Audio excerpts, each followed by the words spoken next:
None of that is law. I'm not the all caps name. Of course. None of that is valid. None of that is law. Yes, you can't be charged. Everything, all the laws and statutes that you guys go by are legal. Corporations. They're for fixed. Still a friend. Still a friend. But I'm not still a friend. Corporation. I'm a living person. Yeah, and that's why you're standing in front of me. If you were dead, the case would be dismissed. Yeah, the all cap name is that. This sovereign citizen walks into court facing up to 25 years in prison for an embezzlement charge. He stole a lot of money from some business where he was working with them, and he ended up stealing their money. And obviously that's not a smart idea. You know, not a lot of people do that, but on top of this dude is a sovereign citizen going up against a very harsh judge who doesn't put up with the sovereign citizen nonsense. But still, obviously, he's going to try to bring this sovereign citizen BS into court, even though the judge is just going to tear him to shreds here. It's honestly so satisfying to watch this sovereign citizen get absolutely humbled by a judge right here. Yeah, guys, let's dive in and watch this no-nonsense judge absolutely rip apart this sovereign citizen idiot. What's your name? I'm here representing Brian Musgrove.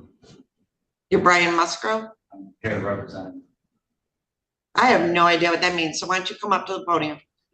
I tried to. Nope, yeah, stand in front of the thing. So what is your name? Brian Joseph Musgrove. Okay, are you an attorney? What's your P number?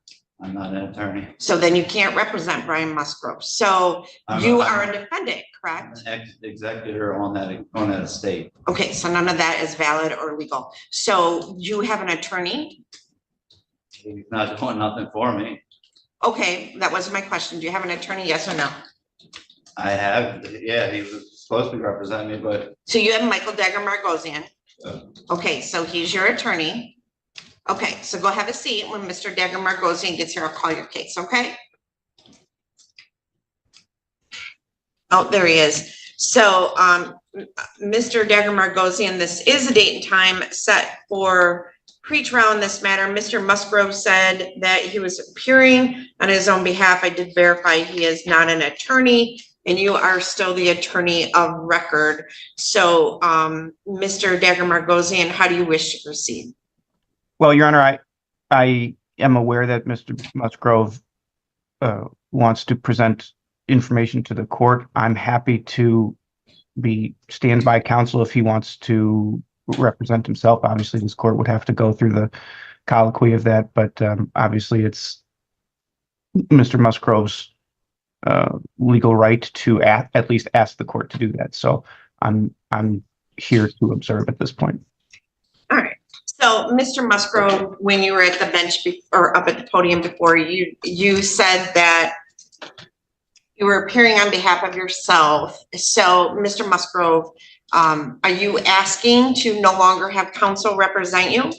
Well, what I'm understanding is that the courts is a private for-profit. So, Mr. Musgrove, I know where you're going with this, and none of that is valid. None of that is law. I'm not the all caps name. Of course. None of that is valid. None of that is law. You are standing in my courtroom. I have jurisdiction over you. So. I tried to file paperwork with the clerk's office ahead of time so that you would have time to review it, and they denied me. I know what you're talking about. None of that is valid under the law of the state of Michigan or the Constitution of the United States of America. What do you mean it is? No. The Supreme Court says it is. What does it say it is? The Supreme Court says that if we were at the age of 18, we were supposed to claim our minor status. Nope, not valid. It's literally 2026 and we still have people like this coming into court acting like they know the law better than a judge. Like, I'm pretty sure a judge who goes over it, it's at least 7 years to get your bar license from what I know in the state of Michigan. And add that on top of all of the years you actually need to practice the law itself. You're looking at up to probably 20 years at least to be a judge. So I really just don't know why clowns like this guy with the Sovereign Citizen Mumbo Jumbo Act try to act like they know more than a judge. And if I know correctly, I'm pretty sure his charge is something with like a small misdemeanor regarding like a traffic law or something like that. So it's really nothing that serious, and you probably just need to pay a fine or spend a few days in jail. I mean, it really just takes one search, look up Sovereign Citizens on YouTube, and then you'll find a video like this guy's similarly, and they just lose. Like, there's nothing else to it. It's honestly just a humiliation ritual at this point. So here's what I would say to you. Mr. Dagger Markosian is, like most of our public defenders, exceptional attorneys and very well versed in the law and very experienced. He gives legal advice. You may not like the legal advice, but it's usually good advice. I've never had anyone from the public defender's office not wholeheartedly try to represent their clients. So what you are talking about is not valid, and it is not going to get you out of this case. You're not going to be able to say all those things because it's not valid. Everyone involved in this court case has a financial interest in the case. I don't have a financial interest in your case. I get paid by the state of Michigan, whether you plead, whether it gets dismissed. I don't make any money off you. We have budgets. The court system is not a profit generating revenue. We are here to represent people so that people who are charged with crimes are protected. People who are victims of crimes are protected. And that's why we have. But in order for there to be a crime, there has to be a victim. There is no. Well, there is a victim in this case. The victim would be the company. You are charged. I can't face. Actually, just hold on. So your crime that you are charged with, which you are innocent as of this time, let me grab the right file, is failure. Oh, this is let me see. This is an embezzlement charge. So you are charged in count one with embezzlement 50,000 or more, but less than 100,000. That being an agent, servant, or employee of Hardwoods of Michigan Industries did convert to your own use without the consent of your employer or principal industrial tools and equipment in the amount of $68,938.40 or money or equipment. And that's a 15-year felony. So if you are found guilty by a jury, you can go to prison for up to 15 years. You're charged in count two with using a computer to commit a crime. To facilitate the charge in count one, that carries a maximum penalty of up to 10 years in prison. And the way the statute is set up, I can actually stack those possibly. So you potentially could be looking at up to 25 years in prison. So the victim that's alleged in this would be that business. Right, and I can't face that accuser because that business can't get on the stand for me to ask questions, and a third party. But their representative can. Yes, they can. Yes, they can. Yes, they can. So I have 189,000 of student loan debt that was forgiven to be a lawyer. You do not. And Mr. Dagger Margosian, Mr. Isaac Sneed, all of the attorneys here went to law school to know the law, and their job is to advise you of the law. So yes, they can. Yes, you can be charged. Everything, all the laws and statutes that you guys go by are legal. Corporations. They're for still a crime. Still a crime. But I'm not still a crime. Corporation. I'm a living person. Yep, and that's why you're standing in front of me. If you were dead, the case would be dismissed.